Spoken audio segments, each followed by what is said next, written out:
এই সূরার নাম হচ্ছে সূরা আল আদিয়াত এবং প্রথম শব্দ থেকেই আল আদিয়াত থেকেই এর নামকরণ হয়েছে। এটি হচ্ছে কালামে পাকের 100 নম্বর সূরা। তারপরে আর ছোট ছোট 14টি সূরা আছে। তারপরে আমাদের ইনশাআল্লাহ তাফসীরের খতম শেষ হবে ইনশাআল্লাহ। এই সূরাটি ছোট্ট ছোট্ট 11টি আয়াত আছে।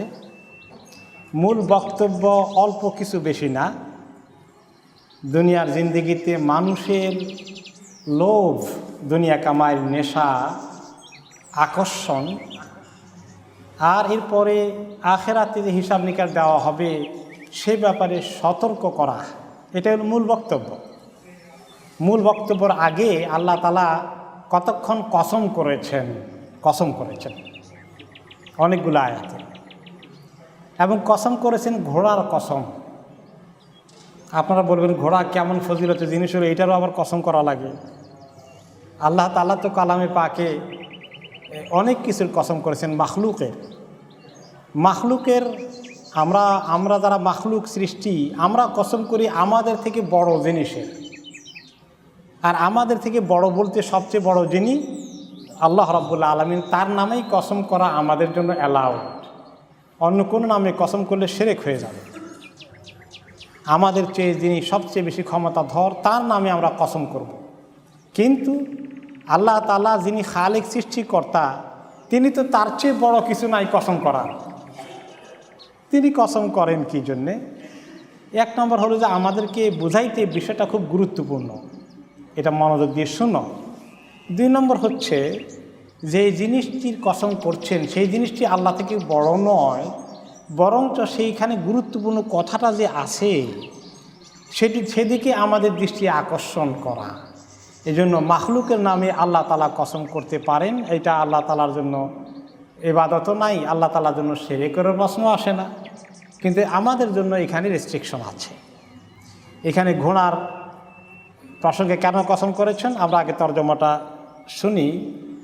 ওয়াল আদিয়াতে দবহা, যে ঘোড়াগুলো যখন দৌড়ে দ্রুত গতিতে সামনের দিকে এগিয়ে যায় এবং এগিয়ে যেতে গিয়ে সেখানে যে আওয়াজ হয়, ঘোড়ার নিজের আওয়াজ হয়, পায়ের আওয়াজ হয় কি না? যখন ঘোড় দৌড় হয় দেখবেন অনেক আওয়াজ হচ্ছে, এবং ঘোড়া নিজে অনেক, তার নিঃশ্বাসগুলো নিয়ে অনেক আওয়াজ হয়। তো এই যে দ্রুত গতিতে আওয়াজ করে করে ঘোড়া যায়, সেই ঘোড়ার আল্লাহ তাআলা কসম করছেন ওয়াল আদিয়াতে দবহা, দ্রুত বেগে ধাবমানকারী আওয়াজকারী ঘোড়াগুলোর কসম করে বলছি। ফালমুরিয়াতে কাদহা, আর সেই ঘোড়াগুলো যখন এই পাথুরে জমিনে আরব দেশে ছুটে যায় যুদ্ধের ময়দানে, তখন যে পাথরের সঙ্গে তাদের খুরের টক্কর লাগে, ধাক্কা লাগে, আঘাত লাগে, সেখানে তাদের খুরের আঘাতে পাথরের মধ্যে আগুনের ঝলক ফুটে উঠে কিনা? 2টা পাথরকে ঘষালে দেখবেন যে আগুনের একটু ঝলক উঠে গেছে। এরকম ঘোড়াগুলো যখন দ্রুত বেগে জিহাদের ময়দানে, যুদ্ধের ময়দানে চলে, তখন তাদের খুরের আঘাতে পাথরের মধ্যে ঘর্ষণ লাগে। এই ঘর্ষণের ফলে যে আগুনের ফুলকি বের হয়, সেই উপলক্ষে ওই ঘোড়াগুলোকে বলছেন যে তাদের কসম আল্লাহ তাআলা করছেন, অর্থাৎ ঘোড়াগুলোর উপরেই কসম চলছে। ফাল মুগিরাতে সুবহা, যেগুলোর উপরে সওয়ার হয়ে ঘোড়সওয়াররা সকালবেলায় অতর্কিত হামলা চালায়। ফা আসারনা বিহি নাকা, এবং এই ঘোড়ার দ্রুত গতিতে ধাবমান হওয়ার কারণে যে পথের মধ্যে, রাস্তার মধ্যে, বালির মধ্যে অনেক ধুলো বালি একদম উড়া শুরু করে দেয়। অনেকগুলো ঘোড়া যদি এক রাস্তা দিয়ে দ্রুত গতিতে ধাবমান হয়ে যায়, তাহলে রাস্তাগুলো ধুলার ধোঁয়ায় পরিণত হয়ে যাবে, ঠিক কিনা? সেটা হচ্ছে ফা আসারনা বিহি নাকা, তাদের পায়ের আঘাতে যেভাবে ধুলো বালি উঠতে থাকে, সেই ধুলো বালিকে উড়ানো ওই ঘোড়াগুলোর কসম করে বলছি। ফাওয়াসাতনা বিহি জামা, এবং সেই ঘোড়াগুলো যখন এইভাবে করে ময়দানে সমবেত হয়, জমায়েত হয়, চতুর্দিক থেকে কেন্দ্রীভূত হয়ে যায়, তখন যে প্রচণ্ড যুদ্ধ হয়, সেই সময়কার পরিস্থিতি সৃষ্টি করে যে ঘোড়াগুলো মধ্যখানে থেকে কেন্দ্রভূমিতে গিয়ে, যুদ্ধের একদম মিডল পয়েন্টে গিয়ে ওই ঘোড়াগুলোর কসম করে বলছি।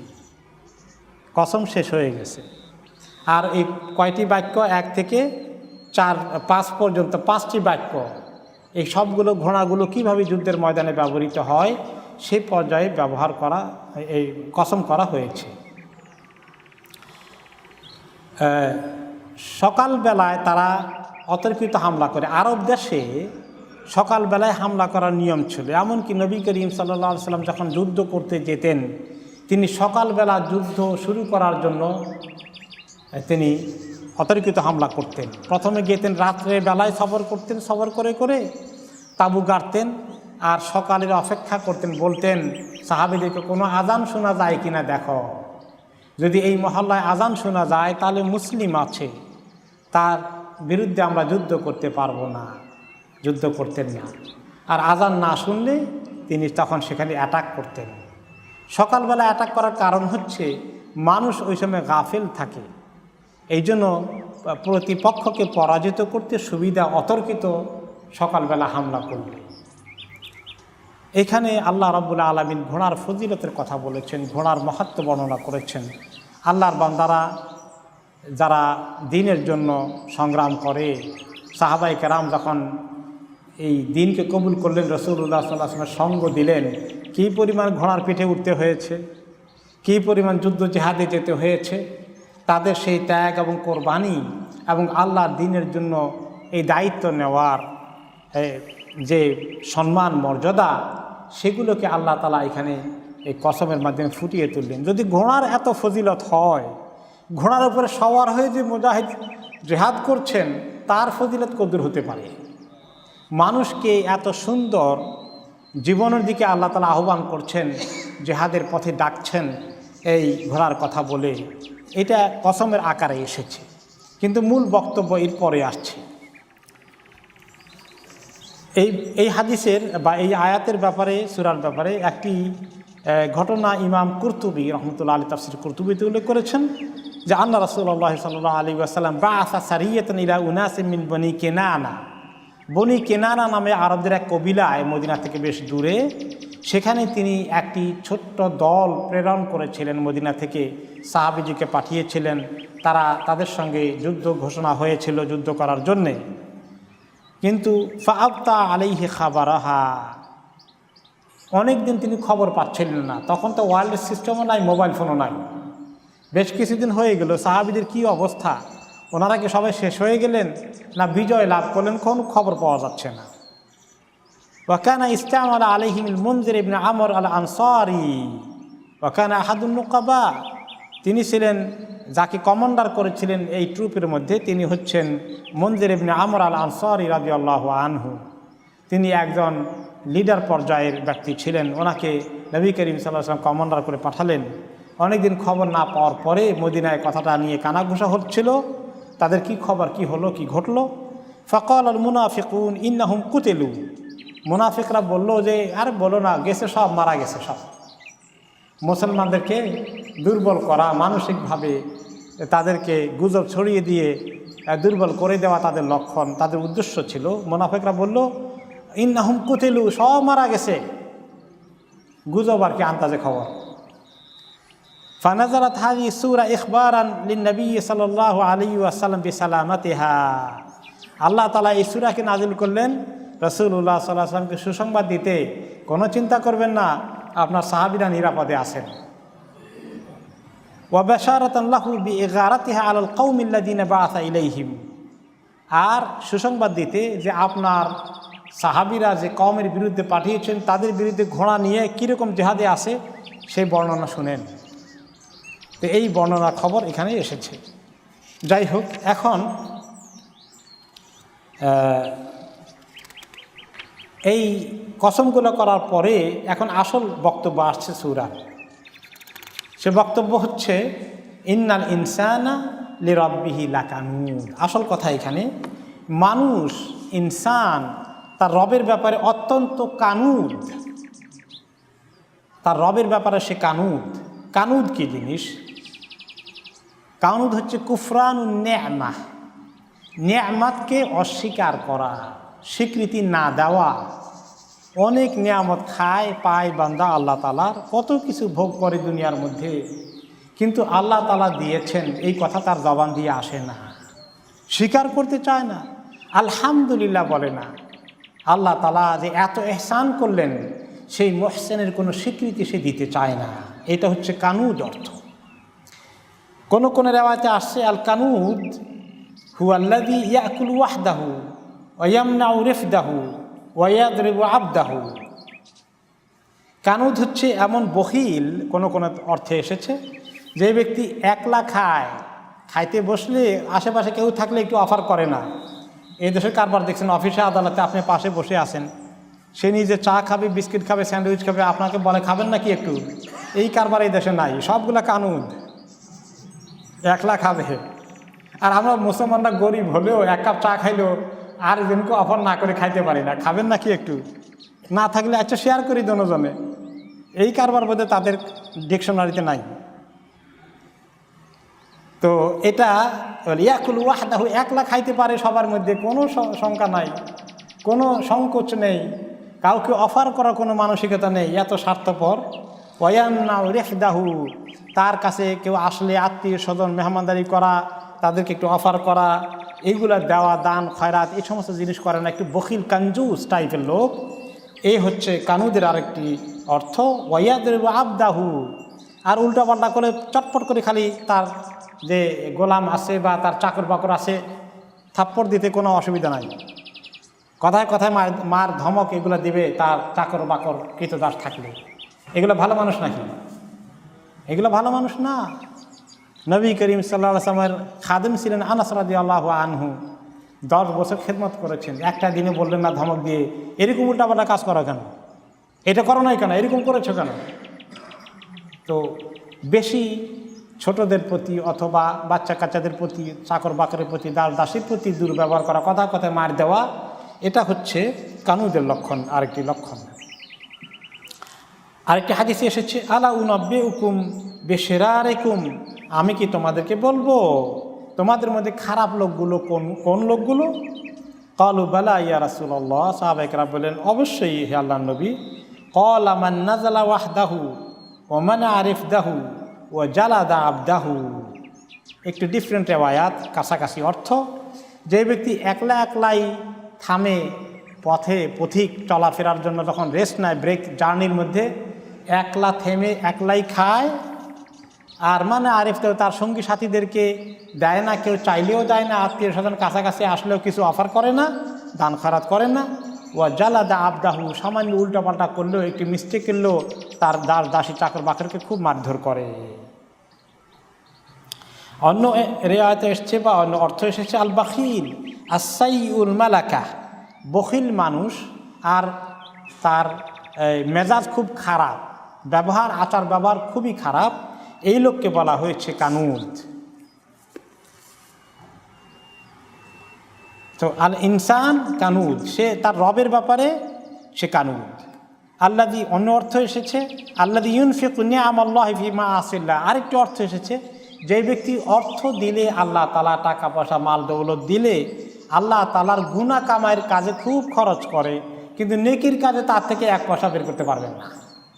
এরকম লোক কি এই জমানায় আছে না নাই? যথেষ্ট আছে। গুনাহ খাতার কাজে কি পরিমাণ বেহিসাব খরচ করতে পারে, কিন্তু দিনের কাজে দান খয়রাতে নাই, গরিব মিসকিনকে দেওয়ার কাজেও নাই।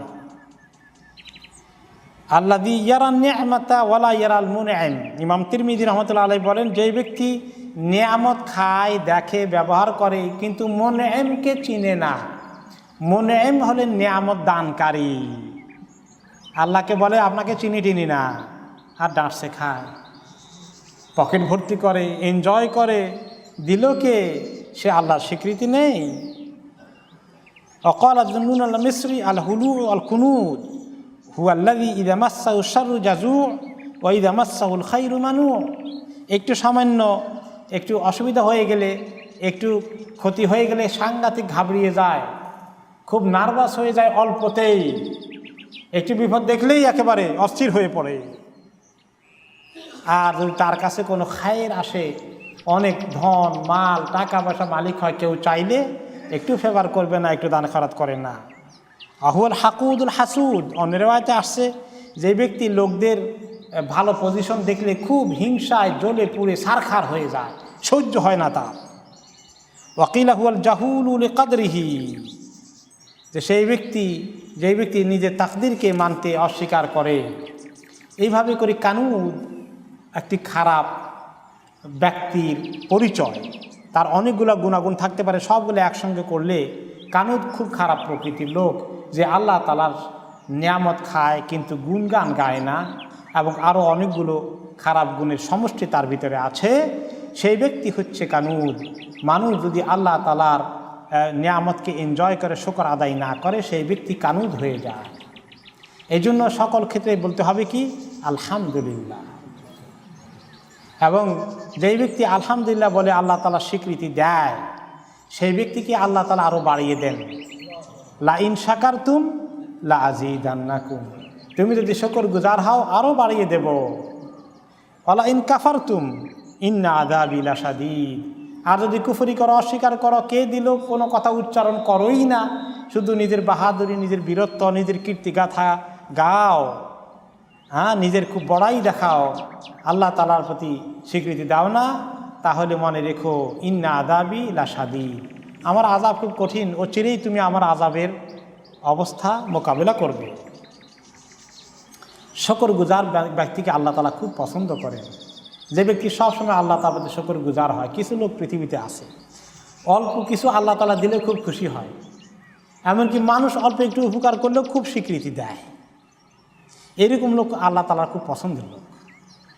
হাদিসে এসেছে আত-তাইবুশ শাকির কাস-সাইমিল আবিদ, যেই ব্যক্তি খাওয়া দাওয়া করে আর আল্লাহ তাআলা শুকর আদায় করে, সেই ব্যক্তিকে হয়তো বা আল্লাহ তাআলা সারাদিন না খেয়ে নফল রোজা করে, নফল রোজা করে না খেয়ে যে কষ্ট করেছে, ইবাদত করেছে, তার মতো সওয়াব দিয়ে ফেলতে পারে। একজন সারাদিন অনেক রোজা রেখে কষ্ট করলো, নফল রোজা রেখে, আর আরেক ব্যক্তি খাওয়া দাওয়া করলো, কিন্তু খাওয়া দাওয়া করে আল্লাহ তাআলার প্রতি এত কৃতজ্ঞতা প্রকাশ করেছে, আল্লাহ তাআলা রোজাদারের মতো তাকে সওয়াব দিয়ে ফেললেন। তাহলে আল্লাহ তাআলা শুকর গুজার হওয়া খুব দরকার। কমপ্লেইন না করা, শুকর বেশি করে আদায় করা। আল্লাহ তাআলা শুকর আদায় করা যেমন, মানুষেরও থ্যাংক ইউ বলা, শুকর আদায় করাটাও আল্লাহ পছন্দ করেন। অন্য হাদিসে কি এসেছে? লাম ইয়াশকুরিল্লাহ মান লাম ইয়াশকুরিন নাস, যে ব্যক্তি মানুষের একটু ফেভার করলে শুকরিয়া জানায় না, সেই ব্যক্তি আল্লাহকে শুকরিয়া আদায় করবে কেমনে? তার কপালটা খারাপ, সে এত বখিল, মানুষের শুকরিয়া আদায় করবে না, আল্লাহ শুকরিয়া আদায় করা তৌফিক তার হবে না। এই জন্য আমি কিছু লোককে দেখেছি যে তাদের মাশাআল্লাহ এত শুকর আদায় সবসময়, একজনে একটু সামান্য উপকার করলে খুব শুকর, বারে বারে বলে এত কিছু করেছেন, এত কিছু করলেন, এত কিছু আমাকে উপকার করলেন, এত কিছু দিলেন, অথচ আপনি সামান্যই করেছেন, এত কাজ উপকার করে দিলেন, এত স্বীকৃতি দেয়। আমি একজন আমার মুরব্বী আত্মীয়া ছিলেন, দুনিয়া থেকে চলে গেছেন রাহিমাহুল্লাহ, সামান্য কেউ তাকে একটুখানি ফেভার করলে এত শুকর আদায় করতেন। অদ্ভুত, এরকম লোক নেককার, তারা সত্যি আল্লাহ তাআলা শুকর আদায় করতে পারে। তাহলে আল্লাহ তাআলার কাছে শুকর আদায় করলে আমরা কানুদ হব না। শুকর আদায় না করলে কিন্তু কানুদ হয়ে যাব, নাশকর হয়ে যাব। নাশকর মানুষ খুব খারাপ, তারা দুনিয়ায় কারো কোনো শুকরিয়া আদায় করে না, হাজব্যান্ডের শুকরিয়া আদায় করে না, ওয়াইফের শুকরিয়া আদায় করে না, হাজব্যান্ড খালি মানে আফসোস পেলাম না, খালি হাহুতাস সবসময়, কমপ্লেইন সবসময়। অনেক সময় কমপ্লেন করার মেন্টালিটিটা অনেক সময় আমাদের হয়ে যায়। শরীর খারাপ আছে তো সারাদিন শরীর খারাপ বলতেই থাকলাম, বারে বারে বললাম, এটাও কিন্তু নাশকরির লক্ষণ, এটাও নাশকরির লক্ষণ। হ্যাঁ, মাঝে মধ্যে এক আধবার নিজস্ব লোকের সঙ্গে আলোচনা করা যায়, কিন্তু সারাদিন যদি কমপ্লেন করতে থাকি, শেকোয়া, এটা কিন্তু নাশকরির লক্ষণ। শরীর একটু খারাপ আছে, কিন্তু আল্লাহ তাআলা তো টাকা পয়সা অনেক দিয়েছে, টাকা পয়সা কম আছে, শরীর ভালো আছে মাশাআল্লাহ, বাচ্চা কাচ্চা দিয়েছেন আল্লাহ তাআলা, কাউকে বাচ্চা কাচ্চা দেন নাই, খাওয়াইতে পারি না, বাচ্চা কাচ্চা তো আল্লাহ তাআলা দিয়েছেন আলহামদুলিল্লাহ। তাহলে যাদের বাচ্চা কাচ্চা দেয় নাই, টাকা পয়সা আছে, খাওয়ানোর মানুষ নাই, তারা তো বাচ্চা কাচ্চার জন্য কান্নাকাটি করছে। একজনকে আল্লাহ তাআলা একদিকে দেন, আরেকজনকে আরেকদিকে দেন। তো আল্লাহ তাআলা বলেন যে আমি চাইলে সবাইকে সব কিছু পুরোপুরি ভর্তি করে দিতে পারতাম, যথেষ্ট আমার কাছে আছে, কিন্তু আমি সবাইকে সব কিছু ভর্তি করে দিয়ে দেই, তাহলে দুনিয়া ফিতনা ফাসাদ এখন যা দেখো আরও কয়েক গুণ বাড়বে। মানুষকে আল্লাহ তাআলা কিছু কিছু কম দিয়ে কষান, আমাদেরকে কিছু না কষাইলে আমরা কিন্তু সীমা লঙ্ঘন করতাম। আল্লাহ তাআলা আমাদেরকে কন্ট্রোল করে রাখেন কোনো কোনো দিকে কম দিয়ে। আমাদের তাকাব্বর, গর্ব, অহংকার, আত্মম্ভরিতা অনেক কিছু চলে আসতো। এখন একদিকে আসে গর্ব করতে যাই, আরেকদিকে দেখা যায় যে অভাব অনটন আছে, মুশকিলে আছি, আর গর্ব করতে পারি না বেশি। ব্যালেন্স করে দিয়েছেন আল্লাহ তাআলা। এই জন্য যে কোনো হালতে আল্লাহ তাআলা রাখে, আলহামদুলিল্লাহ। মুমিনের জন্য কোনো লস নাই। আজাবান লিআমরিল মুমিন ইযা আসাবাতহু সাররাউন শাকার ওয়া ইযা আসাবাতহু দাররাউন সাবার। মুমিনের কোনোদিন লস নাই, খালি লাভ আর লাভ, সকল হালতে লাভ। সুখের হালাতেও লাভ, দুঃখের হালাতেও লাভ। সুখের হালাতে লাভ কেমনে? সুখ পেয়ে আল্লাহ তাআলা এত শুকর গুজার করে ফেলেছে, এখন শুকরের অনেকগুলো নেকি দিয়ে আল্লাহ তাকে আরও ভর্তি করে দিয়েছেন। সুখও পেল দুনিয়াতে, শুকর করে আখেরাতে সম্বলও জোগাড় হয়ে গেল, লাভ হয়ে গেল। দুঃখ পড়লে লাভ কি আবার? সেখানে তো কষ্ট। দুঃখের কারণে দুঃখে পতিত হয়ে যদি আল্লাহ তাআলার তাকদীরের ফয়সালাকে রেজামন্দের সাথে গ্রহণ করে, প্রতিবাদ না করে যে আল্লাহ এত মুসিবতে ফেলা কেন একটা পরে একটা আমাকে, অভিযোগ করে না, সকল অবস্থায় আল্লাহ তাআলা তাকদীরের ফয়সালার প্রতি সন্তুষ্ট থাকে, আলহামদুলিল্লাহ মুখের থেকে বন্ধ হয় না, তারপরেও আলহামদুলিল্লাহ চলতে থাকে, তাহলে তার প্রতি আল্লাহ রাব্বুল আলামিন এই সবরের কারণে, কষ্টকে মেনে নেওয়ার কারণে, আল্লাহ তাআলার প্রতি বিরোধী মনোভাব প্রকাশ না করার কারণে, বিরূপ মন্তব্য না করার কারণে এই সবরের পুরস্কার দিয়ে আল্লাহ তাআলা তাকে ধন্য করে দেন। আল্লাহ তাআলা এক সাহাবী ঘরে আগুন লেগে গেছে, আগুনে পুড়ে ছেলে একটা মারা গেছে, নিজে আগুন নিভাইতে গিয়ে পড়ে পাও একটা ভাঙছে। ঘুষ ফেরত আসার পরে সব খবর শুনে বলে আলহামদুলিল্লাহ, বলে যে আলহামদুলিল্লাহ, বলে যে আল্লাহ কয়েকটা বাচ্চা ছিল, একটা নিয়ে গেছেন, অনেকগুলো তো আল্লাহ রেখে দিয়েছেন, এই জন্য আলহামদুলিল্লাহ বলি। হাত পা অনেকগুলো দিয়েছেন, একটা পা আল্লাহ তাআলা ভেঙে দিয়েছেন, বাকিগুলো ঠিক রাখছেন, এই জন্য আলহামদুলিল্লাহ বলি। সুবহানাল্লাহ, আল্লাহ তাআলার এই প্রশংসা, আল্লাহ তাআলার প্রশংসাকে আল্লাহ কত মহব্বত করেন। এই জন্য মুসিবতের মধ্যেও সন্তান মারা গেছে, আল্লাহ তাআলা ফেরেশতাদের বলেন, যাও সন্তান, বাচ্চার কলিজার টুকরা আমার বান্দার মৃত্যু প্রদান করেছ, কার্যকরী করে ফেলেছ। ফেরেশতারা বলেন, ইয়া আল্লাহ, আপনার হুকুম আমরা কার্যকরী না করি কেমনে? আমরা কার্যকরী করে ফেলেছি।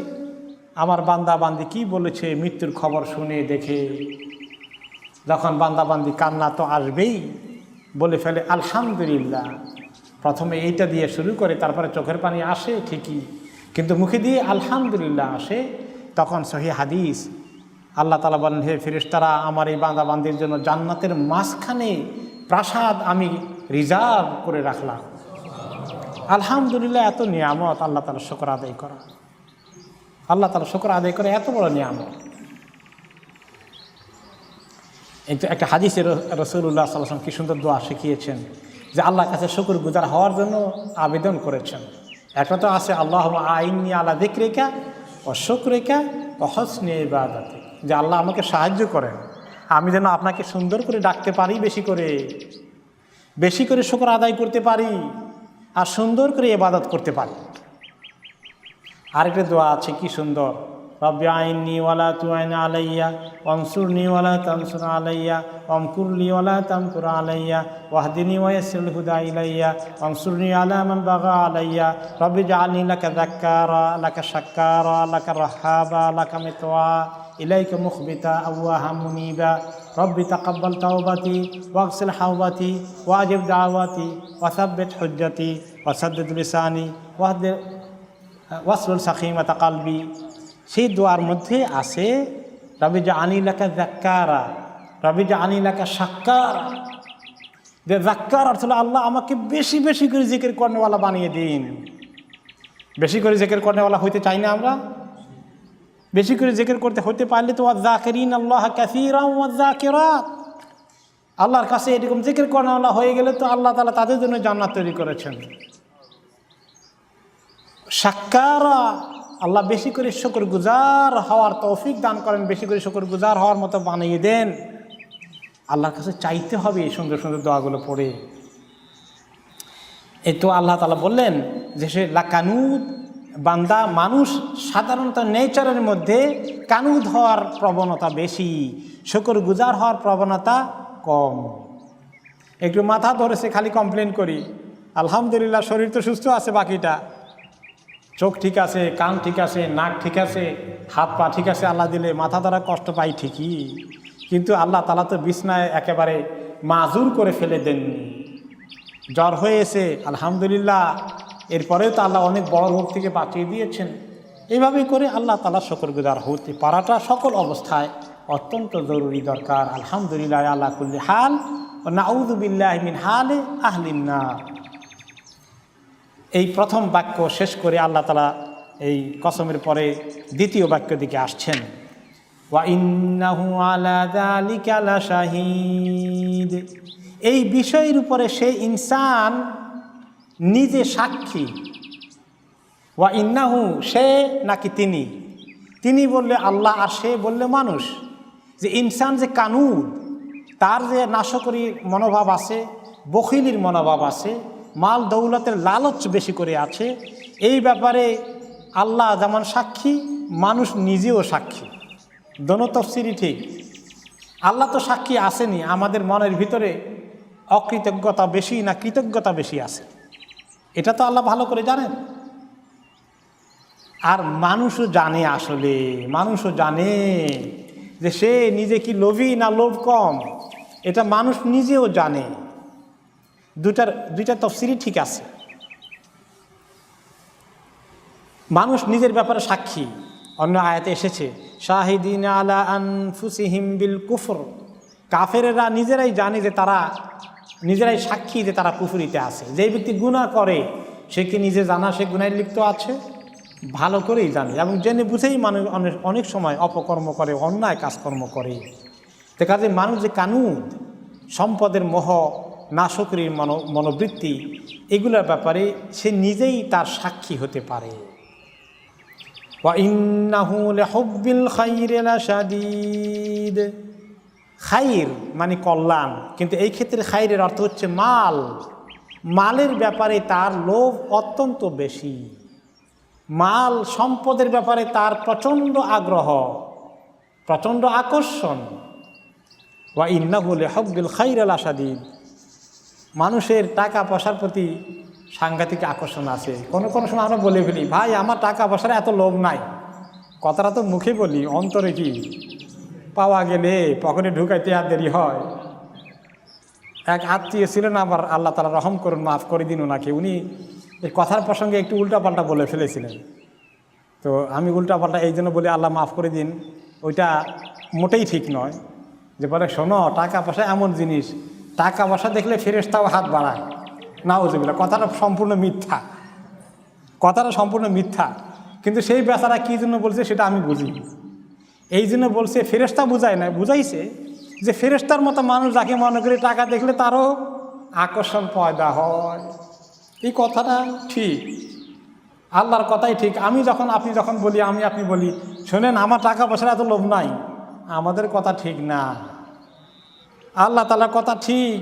ওয়া ইন্নাহু লিহুব্বিল খাইরি লাশাদীদ। মালের প্রতি তার মহব্বত, প্রচণ্ড আকর্ষণ। ওয়া তুহিব্বুনাল মালা হুব্বান জাম্মা।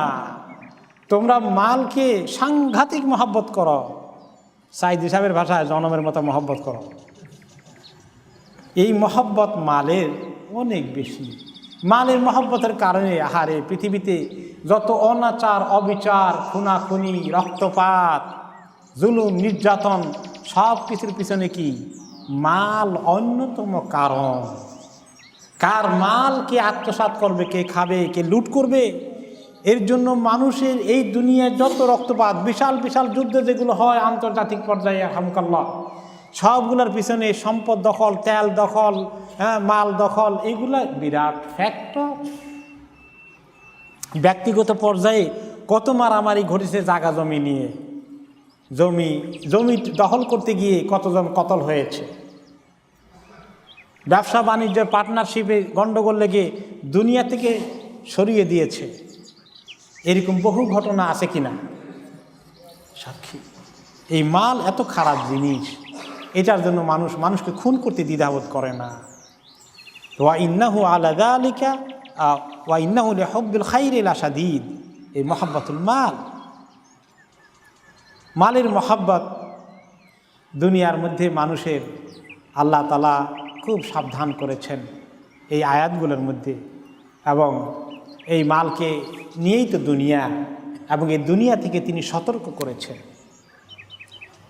ফালা তাগুররান্নাকুমুল হায়াতুদ দুনিয়া ওয়ালা ইয়াগুররান্নাকুম বিল্লাহিল গারুর। এখন এই মাল দৌলত কামাই করা, লুট করা, আত্মসাৎ করা, ঠকিয়ে দেওয়া, প্রতারণা করা, মানুষের হাত থেকে ছিনিয়ে নেওয়া, কেড়ে নেওয়া, এসব কিছু করতে করতে মানুষ একদিন তো যাওয়া লাগবে আল্লাহ তাআলার কাছে, কবরমুখী রওনা হয়ে যেতে হবে। এসব মাল দৌলত, বাড়ি ঘর জমানো সব কিছু রেখে চলে যেতে হবে। আফালা ইয়ালামু ইযা বু'সিরা মা ফিল কুবুর ওয়া হুসিলা মা ফিস সুদুর ইন্না রাব্বাহুম বিহিম ইয়াওমা ইযিন লাখাবীর। এখন এই যে মাল জমা করতে করতে চলে গেল, কিভাবে জমা করেছে? খালি জমা করে, জমা করা শখ বেশি, আবার খরচও করে, জমাও করে। জমার খরচ শখ অনেক বেশি, সে কথা আল্লাহ তাআলা সূরা হুমাযাতে বলেছেন। সামনের দিকে আমাদের তাফসীর আসবে। জামা আমালাউ ওয়া আদাদা, জমা করে করে গনতে খুব মহব্বত লাগে, খুব মজা লাগে। একটু বেশি হয়ে গেলে, বাড়তে থাকলে আরও মজা লাগে। দেখে যে এক মাসের তুলনায় এই মাসে কত বাড়লো। এখন অন্য সময় টাকা তো ব্যাংকে থাকে, নোট গণা লাগে না, খালি স্টেটমেন্ট দেখে। এটাও কিন্তু গণার কাজ। আগ্রহ ভরে খোলে, বেশি বাড়লো কত দেখি একটু, আর কমে গেল কিনা সেটা যেন আশঙ্কা আছে। এটাও মহব্বতের লক্ষণ। এই যে করে করে করে শেষ পর্যন্ত তার ঠিকানা একটা আছে, ওই দিকে চলে যায়। সেখানে কত নিয়ে যায়? কিচ্ছু নিয়ে যায় না। সেই কবরের কথা বলছেন আল্লাহ তাআলা।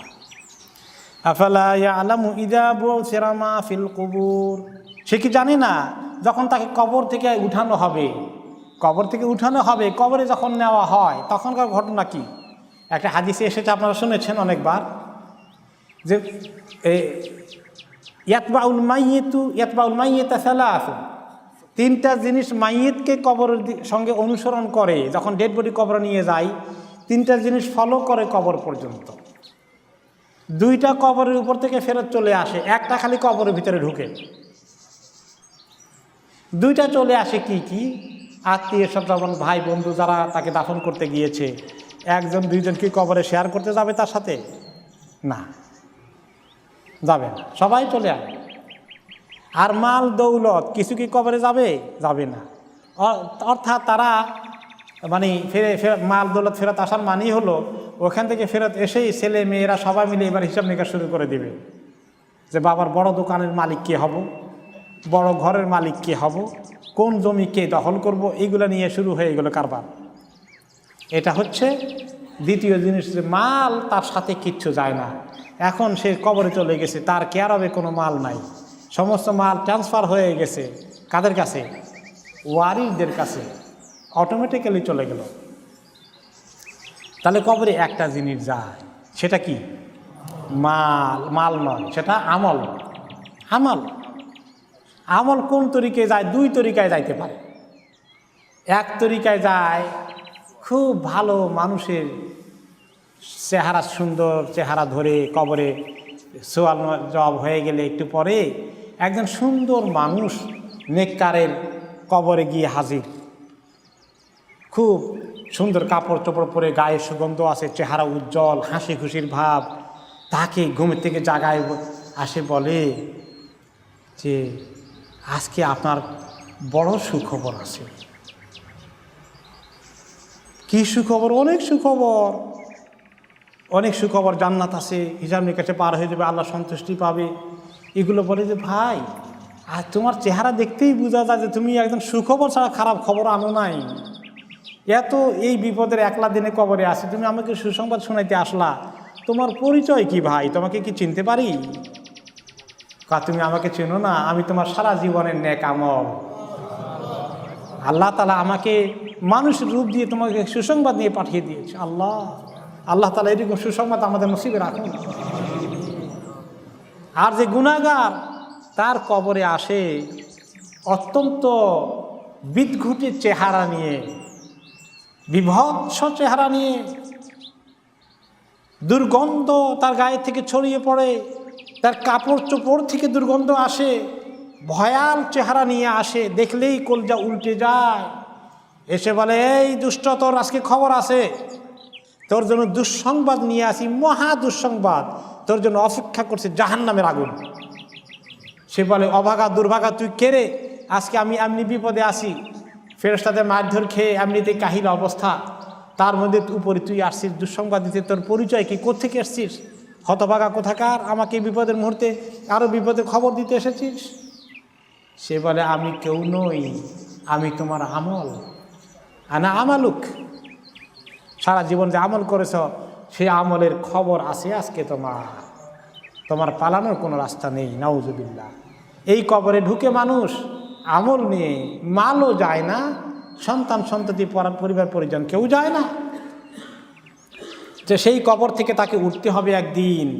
আফালা ইয়ালামু ইযা বুসিরা মা ফিল কুবুর, সে কি জানে না যে যখন তাকে কবর থেকে উঠানো হবে, ওয়া ইযাল কুবুর বুসিরাত, কবর বিস্ফোরণ ঘটে ফেটে যাবে, সেখান থেকে মানুষ দাঁড়িয়ে যাবে, ফাল দিয়ে উঠে দাঁড়িয়ে যাবে, এইরকম অবস্থার সৃষ্টি হবে। আমাকে জাগালো কে? হতভম্বর মতো তাকাবে, ফেরেশতা হাঁকিয়ে নিয়ে যাবে, জাগানো হয়েছে হিসাব দেওয়ার জন্য, সামনের দিকে যাও, হাঁকিয়ে নিয়ে যাবে আল্লাহর দরবারে হিসাব দেওয়ার জন্য হাসরের ময়দানে। সেই দিন কি অবস্থা হবে? যে মাল আত্মসাৎ করে, মাল জমা করতে থাকে, হালাল হারামের বাজ বিচার নেই, শুধু মানুষের পকেটে টাকা নিজের পকেটে ঢুকাতে পারলেই হলো। সেই ব্যক্তি কি জানে যে তাকে কবর থেকে উঠানো হবে? সে কি জানে না সেদিন কি পরিস্থিতি হবে তার?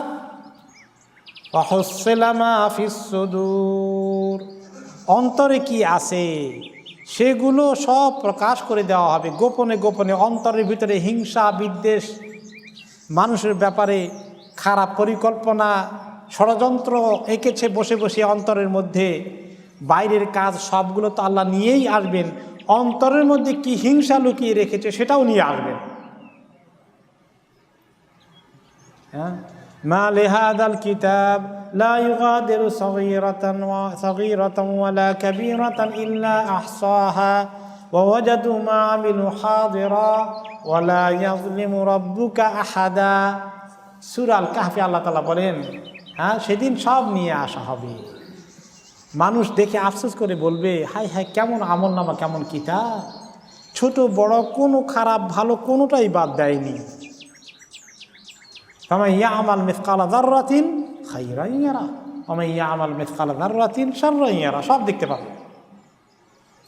এমনকি অন্তরে কি লুকায়িত আছে। আজকে আমি একজনকে বলি যে আপনাকে যা সম্মান করি, মাশাআল্লাহ, আপনার মতো ভালো মানুষ কি জমিনে আরেকজন আছে? আর পিছন দিক দিয়ে চান ফেলে পারে, এটা 1 নম্বর বাটপার, জানো? হায় হায়, অন্তরে কি আছে? মুনাফিকি কিভাবে লুকিয়ে আছে? মুখে এক কথা, অন্তরে আরেক কথা। নিয়তের গরম, মানুষকে খাওয়ায় আল্লাহরকে খুশি করার জন্য না, কোনো মতলব হাসিল করার জন্য। কেউ কেউ আপনার কাছে আসে, এমন আপনার পায়ে পড়বে, মাশাআল্লাহ, এমন প্রশংসা শুরু করে দেবে, উদ্দেশ্য কি? আব্দুল মতলব কিছু একটা হাসিল করতে চায়। প্রথমে কি সুন্দর ভূমিকা দেয়, মাঝে মধ্যে এরকম লোক পাইলে আমি কই যে এত ভূমিকা সুন্দর করে কী জন্য দেয়? আমি চিন্তা করি মতলব কি, দেখি যে মিনিট 5 পরে মতলব বের হয়েছে।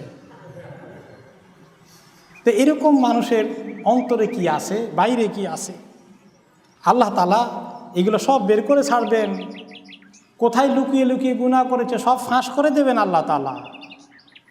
এমনকি যে গুনাহ করেছে মানুষ, সেই গুনাহ লেখে, গুনার বিশেষ করে গাদার, মানুষকে বিশ্বাসঘাতকতা করা, আত্মসাৎ করা, এইরকম যে গাদ্দারি করা, যেটাকে আমরা বলি গাদার, আরবি থেকে গাদ্দারি এসেছে, গাদার, লিওয়া আল গাদার।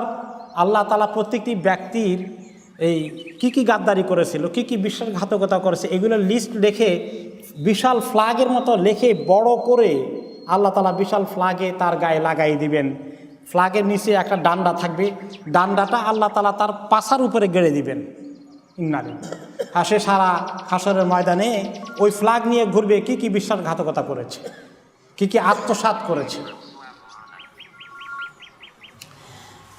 এই রকম আল্লাহ তাআলা প্রত্যেকটি জিনিসকে ধরিয়ে দিবেন, বের করে নিয়ে আসবেন। ওয়াহুসসালা মাহফি সুদূর, অন্তরে কী ছিল সেটাকেও হাসিল করা হবে, সেটাকেও বের করে আনা হবে। মনে মনে গোপনে গোপনে কি গুপিয়ে কাজ করেছে, লুকিয়ে রেখেছে। ইন্না রাব্বাহুম বিহিম ইয়াউমাইযিন লাখাবীর, ইন্না রাব্বাহুম বিহিম ইয়াউমাইযিন লাখাবীর, নিশ্চয়ই তাদের রব সেদিন সব কিছুর খবর নিয়ে ছাড়বেন। আল্লাহ তাআলা এখনও খবর নিয়ে রেখেছেন, সমস্ত কিছু সম্পর্কে তিনি ওয়াকিফাল আছেন। তারা কি কাজ করছে সব কিছু আল্লাহ তাআলা লিখে রাখার ব্যবস্থা করেছেন। আল্লাহ তাআলা কোরআনে কত আয়াতে বলেছেন, সব কিছু লেখার ব্যবস্থা আছে, সব কিছু লেখার ব্যবস্থা আছে। এমনকি যে কথাটা বলি সেটা সঙ্গে সঙ্গে লিখিত হয়ে যায়। আল্লাহ তাআলা সেগুলোকে একটা একটা করে জিজ্ঞেস করবেন, বিচার করবেন, হিসাব নেবেন, মানুষের পাওনা আদায় করে দেবেন, জুলুমের প্রতিকার করবেন, জুলুমের পরিবর্তে ইনসাফ কায়েম করে জালিমকে শাস্তি দিয়ে মাজলুমের হক আদায় করে ছাড়বেন। সেদিনের জন্য মানুষের প্রস্তুতি কি? আমরা যদি এই কথাগুলো মনে রাখি তাহলে আমরা কি কাউকে জুলুম করতে পারবো? খবরদার, দুনিয়াতে এখনও অনেক জুলুম হয়, অনেক জুলুম হয়। জুলুম তো শুধু একরকম হয় না, অত্যাচার নির্যাতন বহু রকম হয়। সরকারি অত্যাচার নির্যাতন আছে, মানুষ একে অপরের প্রতি অত্যাচার নির্যাতন করে। যে কোনো জুলুম, একজন আরেকজনকে কথা দিয়েও পর্যন্ত কষ্ট দেয়, এটাও এক ধরনের জুলুম। একজন আরেকজনের হক নষ্ট করে দেয়, এটাও জুলুম। যে কোনো অন্যায় অবিচারই জুলুম।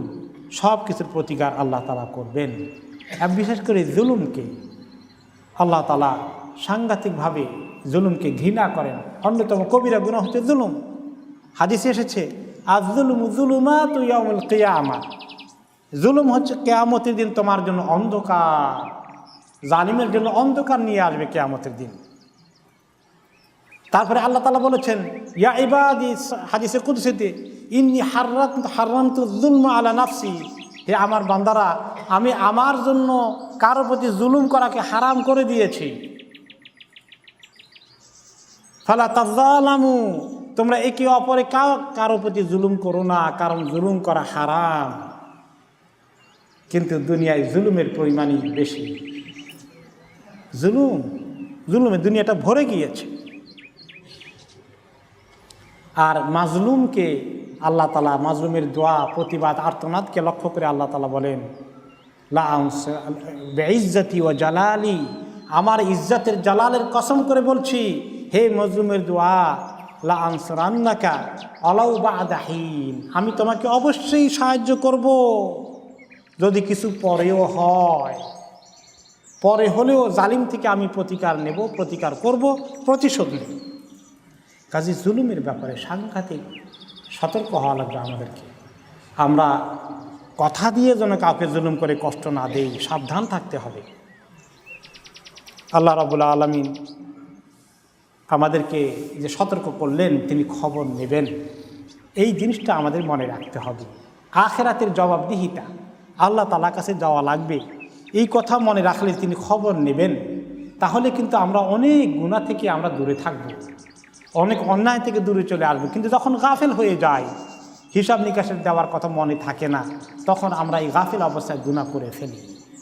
এই জন্য বেশি বেশি করে আখিরাতের কথা স্মরণ করা, হিসাব নিকাশের কথা মনে রাখা। মালিক ইয়াউমিদ্দিন, যিনি বিচার দিনের মালিক, হিসাব নেবেন, তার সঙ্গে দাঁড়ানোর কথা মনে রাখি। অবিল আখিরাতে হুম ইউকিনুন, আখিরাতের প্রতি ইয়াকিন করে কথাগুলোকে মনে রাখে তাদের অন্তর্ভুক্ত আল্লাহ তাআলা আমাদেরকে করে দিন। আল্লাহ তাআলা আখিরাতে আমাদের হিসাবকে সহজ করে দিন। আল্লাহুম্মা হাসিবনা হিসাবান ইয়াসীরা।